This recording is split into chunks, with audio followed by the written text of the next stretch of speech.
Hola, mi nombre es Miriam Aurora Perea y voy a narrar el cuento de Ivanhoe. Era la época de los grandes señores feudales. Los guerreros se vestían con pesadas armaduras de hierro y combatían con lanza y espada. Era una vida llena de violencia, de continuas guerras, de desafíos entre caballeros por el amor de una dama o por adquirir honores y fama. Existía la esclavitud y el vasallaje, o sea, la obediencia ciega a los mandatos del señor o amo. Cada señor, ya fuera duque, conde o marqués, vivía en un poderoso castillo. Estaba edificado en lo más alto de una montaña. Para llegar a él había un solo paso o camino. Un ancho foso lo rodeaba, de tal manera que para entrar en el castillo había que pasar un puente levadizo. Este puente era un enorme plancha de madera y hierro que colgaba de gruesas cadenas. Era accionada desde dentro de las murallas. Torreones y murallas rodeaban la fortaleza o castillo. Enormes paredes de piedra hacían muy difícil tomar una de estas fortalezas. Dentro de las murallas se extendía un inmenso patio donde se desarrollaba todo el entrenamiento de guerreros, doma de caballos, torneos, fiestas. En el centro se levantaba la mole de piedra del castillo. Era imponente el aspecto de estas construcciones. Gruesas paredes, pesadas puertas.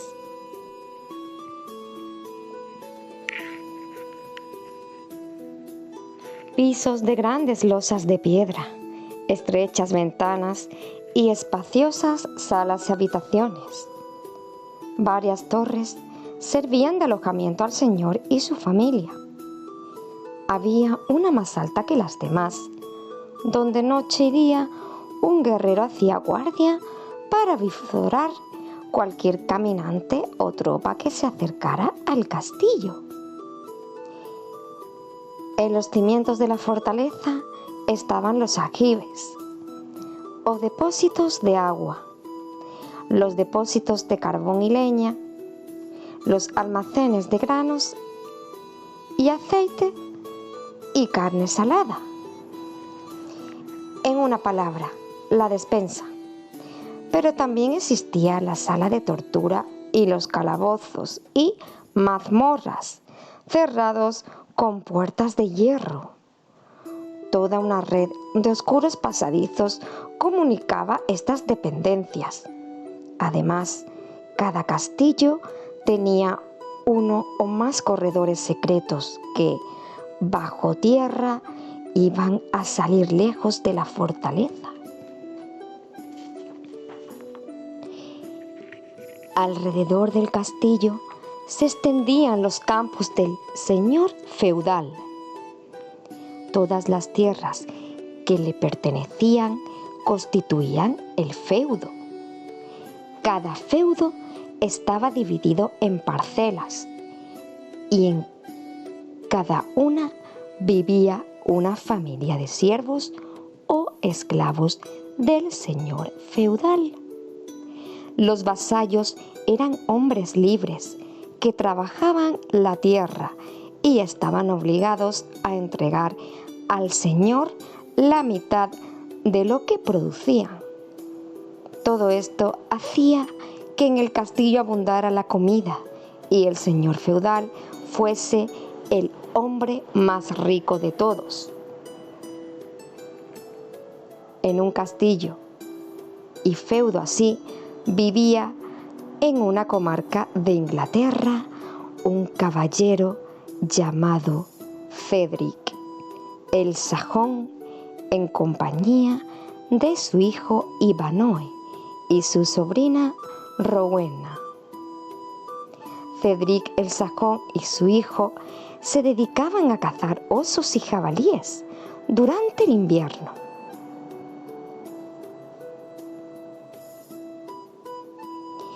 Y durante el verano celebraban torneos o fiestas de tipo guerrero.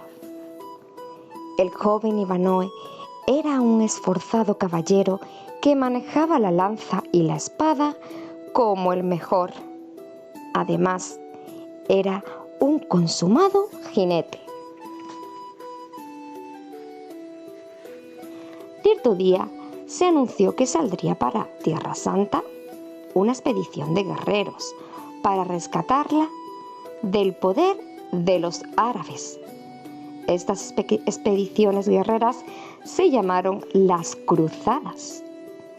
Al igual que otros hijos de nobles, el joven Ivanoe se alistó en ella.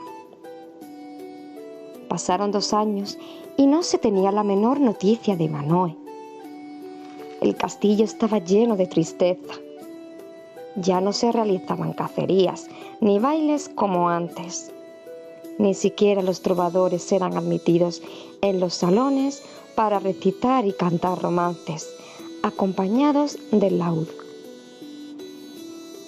Apenas algún que otro juglar era permitido para que con sus animales amaestrados distrajese a Cedric el sajón y a su sobrina Rowena. Una mañana, el centinela de la atalaya del castillo gritó que unos heraldos del rey se acercaban a las murallas. Sonaron las trompetas de los jinetes reales y el puente levadizo bajó y penetraron en el patio del castillo. Todos se asomaron, llenos de curiosidad. Quizá esperaban que los heraldos traían noticias de Ivanoe, pero era para invitar al caballero Cedric, en nombre de su majestad, a presenciar un torneo para celebrar el nacimiento del príncipe. El noble Cedric lamentó mucho en aquel momento que su hijo Ivanoe no se hallara en Inglaterra para que interviniera también en el torneo.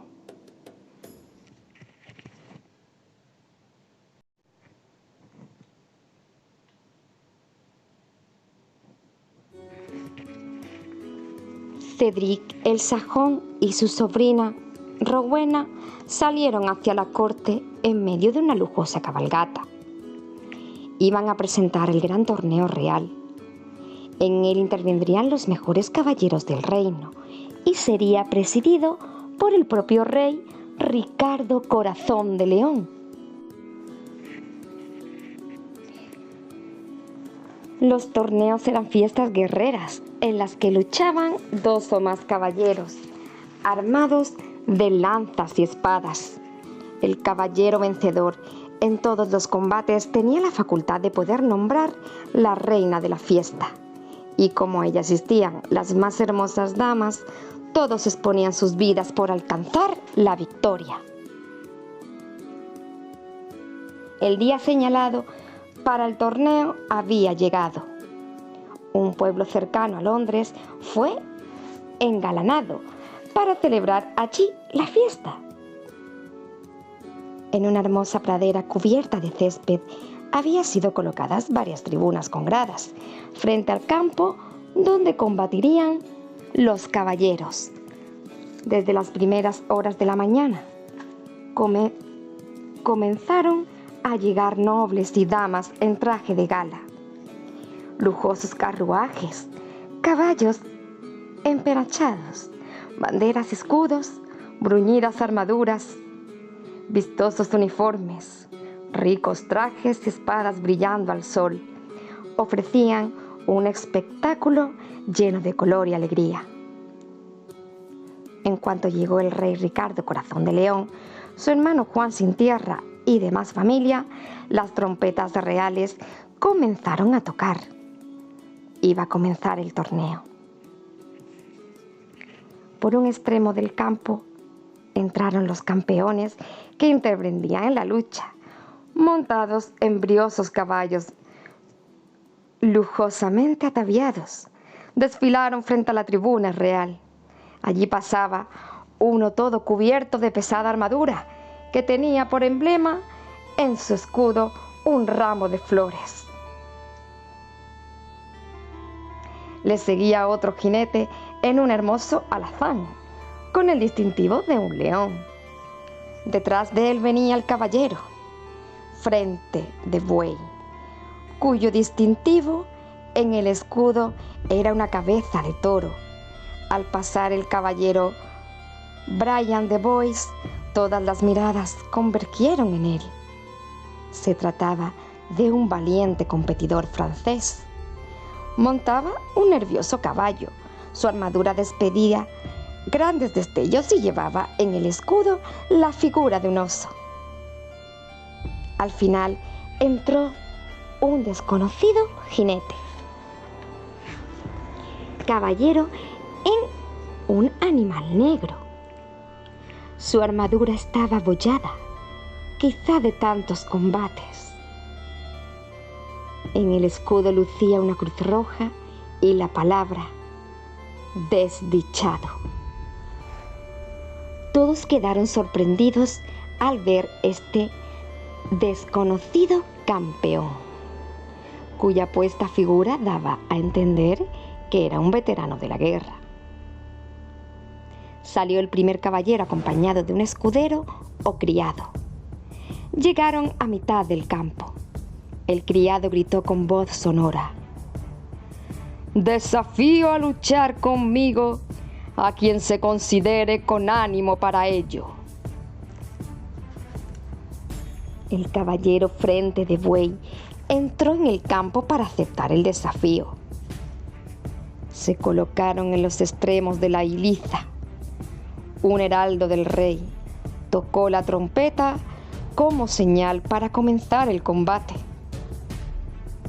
A todo galope salieron los dos caballos uno contra otro. Agachados en sus monturas, con las lanzas en ristre, chocaron en medio del silencio general. Frente de Buey había derribado de un solo golpe a su contendiente, quien cayó maltrecho al suelo. Corrieron los escuderos y levantaron al caballero, sonando aplausos para uno y otro. El vencedor desafió a continuación a otros campeones y a todos los venció. Le tocó el turno a Brian de Bois. El caballero francés Brian de Bois venció fácilmente al campeón Frente de Buey y continuó sus victorias sobre los restantes. Manejaba la lanza con tal maestría y poder que desmontaba fácilmente a sus contrarios. Los espectadores estaban seguros que no habría vencedor sobre Brian de Bois, y lo sentían, ya que este caballero era extranjero. La única esperanza la pusieron en el caballero desdichado.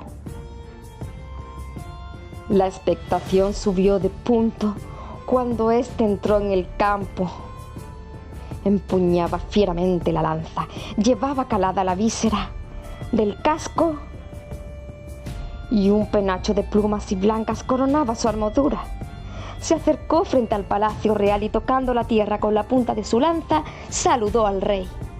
Grandes aplausos sonaron en este instante. El caballero los agradeció saludando con su escudo.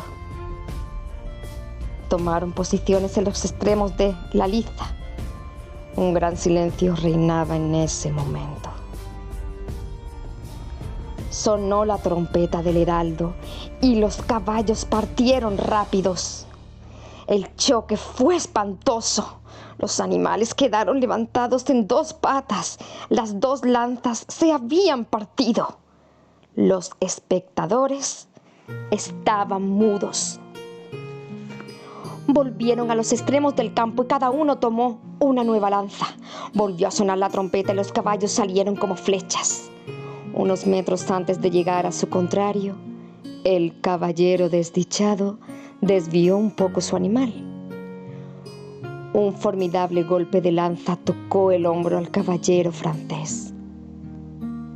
Casi en vilo, salió despedido de la silla cayendo a varios metros. Un inmenso clamor salió de todas las gargantas. El caballero inglés había vencido. Los clarines dejaron oír sus agudas notas mientras la multitud llenaba el aire de aplausos. Aplausos, más aplausos. El vencedor se dirigió hacia el palco real para ofrecer al rey su victoria. Después cabalgó hasta la tribuna que ocupaban Cedric el sajón y la hermosa Rowena. Al llegar allí, se apeó del caballo y, desvainado su espada, se la entregó a la joven,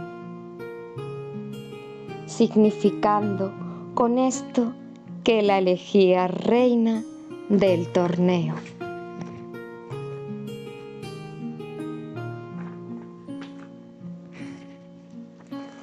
Volvió a subir al caballo y, alzándose la víscera, dejó al descubierto la cara.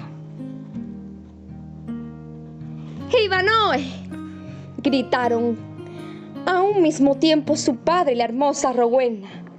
¡Ivanoe! ¡Ivanoe! ¡Viva el gran Ivanoe!, gritó la multitud. Era el joven Ivanoe, el vencedor del torneo. Había regresado de Tierra Santa sin avisar a nadie. El día de su llegada, tuvo noticia de la fiesta guerrera que el rey había organizado y decidió presentarse a ella.